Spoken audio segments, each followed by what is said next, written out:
Penutupan kembali Selat Hormuz oleh Iran membuat Presiden Amerika Serikat Donald Trump meradang.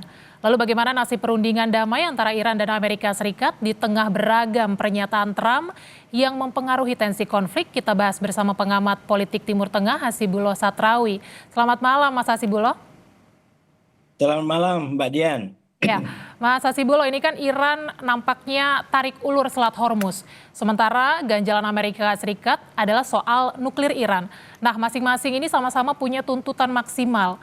Bagaimana Anda melihat asa untuk mengakhiri perang antara Iran dan Amerika Serikat? Ya, terima kasih Mbak Dian. Kalau kita ikutin perkembangan perang ini, konflik ini, kita sudah masuk di hari ke-12 di 279 kurang lebih dalam hitungan saya. Itu memang perkembangannya sangat dramatis ya dan sangat tidak stabil boleh dibilang begitu dan dalam perkembangan terbaru ini kembali kepada siaga lah, perkembangan siaga, terutama karena pernyataan-pernyataan yang disampaikan oleh Presiden Donald Trump. Tapi saya ingin memberikan dua kerangka agar kita juga bisa memonitor di kedua belah pihak. Yang pertama bahwa ini ada perundingan dan yang kedua adalah ada lapangan, terutama Selat Hormuz dan Libanon dalam beberapa bagian. Nah, saya melihat perkembangan ini sangat ditentukan atau bertujuan untuk kedua dua wilayah ini. Jadi kalau kita melihat perkembangan di Selat Hormuz, eskalasi yang meningkat dalam beberapa jam terakhir itu sudah pasti diharapkan agar berdampak kepada perkembangan di perundingan. Sebaliknya, situasi di perundingan itu juga bisa berdampak kepada apa yang terjadi di lapangan. Nah, oleh karena itu saya melihat pertama dari sikap Iran yang katakanlah membuka tutup Selat Hormuz ini dalam dua kacamata. Yang pertama bahwa Iran terutama ketika Lebanon memasuki gencatan senjata itu ingin menunjukkan kepada dunia bahwa dia tetap tertib kepada norma yang dipegang, terutama terkait dengan komitmen terkait dengan gencatan senjata, di mana kalau Lebanon damai sebagai satu kesatuan wilayah atau kondisi kalau bagi Iran, maka itu akan menjadi alasan bagi Iran untuk membuka Selat Hormuz dan itu dia lakukan gitu. Tapi kemudian setelah Amerika melakukan sikap yang seperti disampaikan oleh Presiden Trump dalam tweetnya bahwa ya terima kasih lalu kemudian tapi pelabuhan kalian tetap kami blokade. Nah, itu menjadi indikasi yang tidak bisa diterima. Karena itu saya melihat sikap itu mencerminkan hal yang kedua yaitu perlawanan. Ada dua yang sekaligus dilawan oleh Iran dengan menutup kembali Selat Hormuz. Yang pertama perlawanan di lapangan di Selat Hormuz.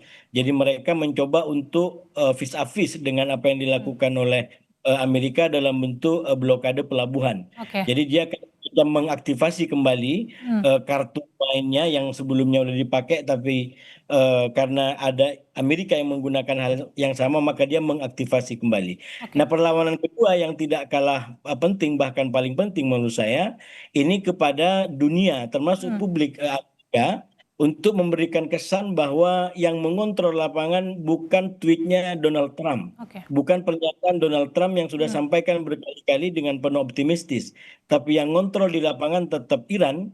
Karena itu dia lakukan blokade ulang, dia lakukan penutupan kembali, Oke. sehingga itu menimbulkan efek Hmm. di level narasi paling tidak bahwa Donald Trump Ya. tidak mengontrol pernyataan atau bahkan lapangannya sendiri. Oke, Dan Mas Hasibullah, yang juga jadi pertanyaan, lalu bagaimana membaca situasi saat ini, membaca nasib perdamaian antara Amerika Serikat dan Iran di tengah situasi saat ini, apalagi masa gencatan senjatanya hanya tersisa 3 hari saja, apa yang akan terjadi ke depan? yang pertama, memang kedua belah pihak ini mempertahankan apa namanya ya superiority, mempertahankan filosofi tangan di atas. Mereka tidak ingin terlihat lemah apalagi kalah di hadapan lawan. Dan saya melihat semakin ke sini mereka tetap berpegangan dengan itu semua. Walaupun di sisi lain jangan lupa kita tetap juga harus memberikan ruang di ruang perundingan juga mengalami yang disebut sebagai kemajuan. Saya mengikuti pernyataan dari kedua belah pihak, misalkan dari Amerika itu dinyatakan sendiri oleh Presiden Trump, kemudian dari Iran itu disampaikan oleh Ketua Parlemen, itu sama-sama mengakui adanya perkembangan yang positif, walaupun kedua belah pihak memang mengakui ini belum mencapai kepada isu-isu yang paling sensitif, terutama tentang nuklir. Oke, Karena itu kalau saya baca dari semua itu, tetap ada kemungkinan 50-50 ini akan ada harapan paling tidak untuk perdamaian, walaupun mungkin paling tidak dalam bentuk perpanjangan waktu gencatan senjata. Itu paling realistis ya.